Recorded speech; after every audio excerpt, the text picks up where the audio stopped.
안녕하세요, 부가놈입니다. 상가의 모양이 어떤지, 층고는 어떤지, 화장실은 있는지, 안에 기둥이가 내력벽은 있는지, 관리비는 어떻게 되는지, 주변 상권 업종은 어떻게 되는지 다 확인하셔야 되고, 상가 임장을 완벽하게 잘했다, 이렇게 말씀드릴 수 있을 것 같습니다. 상가 투자 뭐부터 시작해야 될지 모르는 분들을 위해서 이번 시간 한번 준비해 봤습니다. 학생들이 주로 이용하는 근린생활 상권인지, 아니면 직장인들이 많이 이용하는 유흥상권인지, 또는 그 두 개가 모두 혼합된 복합상권인지 그거를 명확하게 할 필요가 있고요. 그렇다면 첫 번째로 주부와 학생들이 주로 이용하는 근린생활 상권인 경우에는 임장하는 시간대도 좀 달라야 됩니다. 학생들이 하교하는 오후 3시부터 그 다음에 주부들이 주로 저녁 장을 보는 오후 5시, 그때가 그 근린상권이 가장 활성화되는 시간이거든요. 거기에 맞춰서 근린생활 상권에 임장을 가는 것을 좀 추천드리고요. 오전에 가봤자 별로 좀 썰렁하다는 느낌 좀 많이 드실 거예요. 그래서 그 시간대에 가시는 걸 추천드리고, 반면 직장인들이 주로 많이 이용하는 상권의 경우에는 점심시간 12시부터 1시 또는 퇴근 후 오후 5시 또는 5시 반 이후에 한 7시, 7시 반까지, 그렇게 이제 직장인들이 주로 퇴근하고 나서 뭐 삼겹살을 소주를 먹는다든지 그런 유흥상권이 발달한 지역은 그 시간대에 가서 임장하시는 것을 추천드립니다. 그 시간대에 가셔가지고 임장을 하실 때 손품으로 지도만 보고 주동선을 파악할 수가 있습니다. 집객시설이 무엇이고 그 집객시설에 갈 수 있는 최단거리를 파악을 하고, 그 최단거리를 통과하는 길 중에 간통도로와 비간통도로를 구분을 해서 그 세 가지가 모두 교집합으로 어우러지는 그 동선을 찾으면 그게 주동선이 되고, 현장 가기 전에 이미 손품으로 파악한 그 주동선이 현장 가서 실제로 사람들이 정말 많이 이용하는 길인지, 또는 지도상에 나와 있지 않았지만 아주 작은 사람만 다닐 수 있는 보행로가 있다면 그쪽으로 사람이 또 많이 다니는지, 그런 실제적인 주동선을 파악을 해야 합니다. 그래서 다시 정리를 하자면은 해당 상권의 성격에 따라서 근린생활 상권이냐 유흥상권이냐 따라서, 근린상권이면 오후 3시부터 5시 사이, 유흥상권이면 점심시간 12시부터 1시 또는 5시 이후에서 7시까지 그때 임장을 가신 걸 추천드리고, 그 주동선은 손품으로 집객시설, 최단거리, 그 다음에 간통도로, 비간통도로를 종합해서 그 주동선으로 다니는지 현장 가서 파악하시면 되겠습니다. 그렇게 상가 임장 가셔가지고 현장의 분위기를 느끼시면 되고요. 그 다음에 지금 크게 상권을 지금 얘기를 했고요. 이제 좀 더 좁혀서 그 해당 상가에 대한 물건에 대한 분석을 살펴보도록 하겠습니다. 네, 첫 번째는 상가의 모양입니다. 상가의 모양 굉장히 중요한데요. 요즘에 분양된 상가들은 대부분 세장형인 경우가 많습니다. 세장형이 뭐냐면 세로로 긴 상가 형태를 뜻하거든요. 그러면 세로로 긴 모양이 직사각형이라고 보시면 되는데, 그 짧은 면이 있고 긴 면이 있지 않습니까? 근데 그 짧은 면이 보통 길과 도로와 접한 면이 되겠고, 그 안으로 깊숙하게 들어갔다, 이렇게 보시면 되겠고요. 그러면 상가의 활용이 굉장히 좀 낮아집니다. 가장 좋은 거는 뭐 정사각형 또는 직사각형인데, 직사각형이 넓은 면이 도로와 접한 면이 넓은 게 가장 좋겠죠.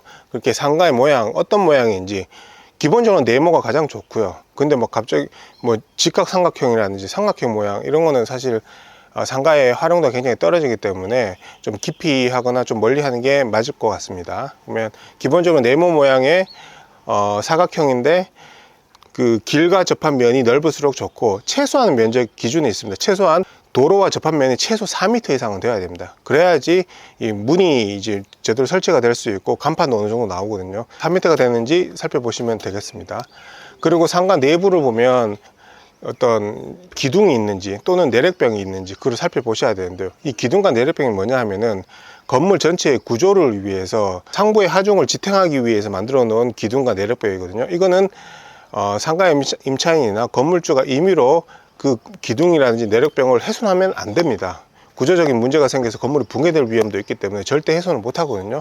그렇다는 얘기는 결국은 상가가 뭐 네모 사각형의 상가가 있는데 중간에 막 기둥이 있고 내력벽이 있어서 사용을 못 한다 그러면은 그게 이제 효율적인 면에서 굉장히 떨어지기 때문에 없는 게 가장 베스트고요. 있더라도 그 영향이 미미한 그 정도 수준만 가능하지, 이게 너무 많아서 임차인 입장에서 봤을 때 이런 내력벽 때문에 활용할 수 있는 공간이 많이 줄어든다면 그런 상가는 투자를 기피하는 게 맞습니다. 현장 가서 꼭 확인을 해 보시기 부탁드리겠습니다. 세 번째는 화장실입니다. 그 상가 개별적으로 자체 화장실이 있으면 가장 좋고요. 만약 그게 아니라고 하면 공동 화장실을 사용한다고 하면 그 공동 화장실도 필히 방문을 하셔가지고 얼마나 깔끔하게 청소가 잘 되는지 관리되고 있는지 그 부분을 꼭 확인하셔야 됩니다. 네 번째로 층고입니다. 층고는 4m 이상 되는 것을 추천드리고요. 임차인 입장에서 봤을 때 같은 상권에 비슷한 조건의 상가인데 3m냐 4m냐에 따라서 당연히 4m를 선택을 하게 되거든요. 왜냐하면 같은 전용 20평 상가라고 하더라도 층고가 3m 되는 거랑 4m 되는 거는 개방감에서 차이가 납니다. 4m가 훨씬 더 넓어 보이고 쾌적해 보이기 때문에 임차인들이 선호하는 층고 4m 이상 되는 상가를 우선적으로 임대인 입장에서 투자자 입장에서 투자하시는 것을 추천드립니다. 다섯 번째는 관리비입니다. 관리비는 계약 면적 기준으로 하는 것도 있고 전용 면적 기준으로 하는 것도 있는데 지금 저는 이제 계약 면적 기준으로 말씀을 드리는 거고요. 평당 5,000원에서 비싼 데는 2만 원까지 있거든요. 그 해당 상가의 관리사무소, 상가 번영회나 관리사무소에 가서 계약 면적 기준으로 평당 관리비가 얼마인지 꼭 확인하시기 바랍니다. 임차인 입장에서 봤을 때는 같은 조건이면 관리비가 아무래도 싼 곳을 더 선호할 수밖에 없거든요.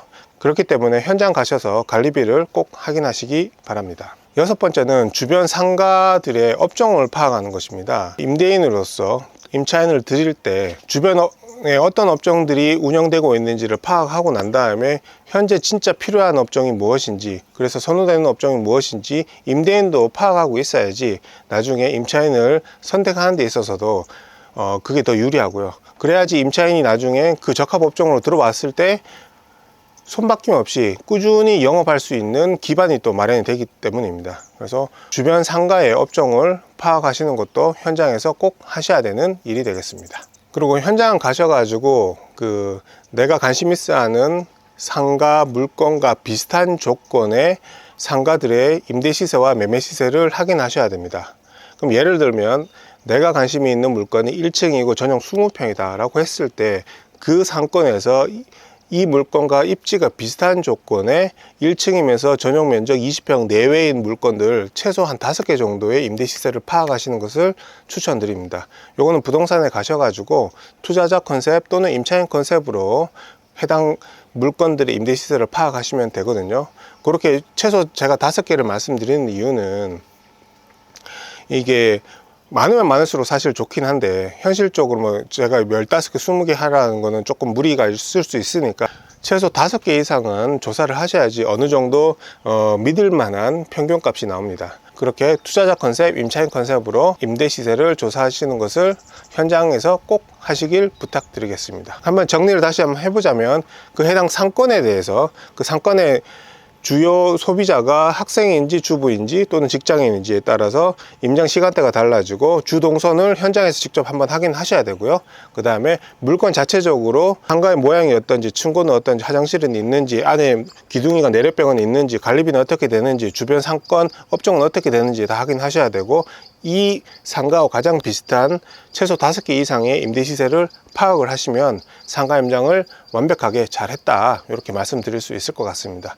그렇게 파악된 임대 시세를 바탕으로 해당 물건의 정확한 가치 판단을 할 수가 있습니다. 네, 긴 영상 시청해 주셔서 감사드립니다. 구독과 좋아요, 알림 설정까지 부탁드리겠습니다. 감사합니다.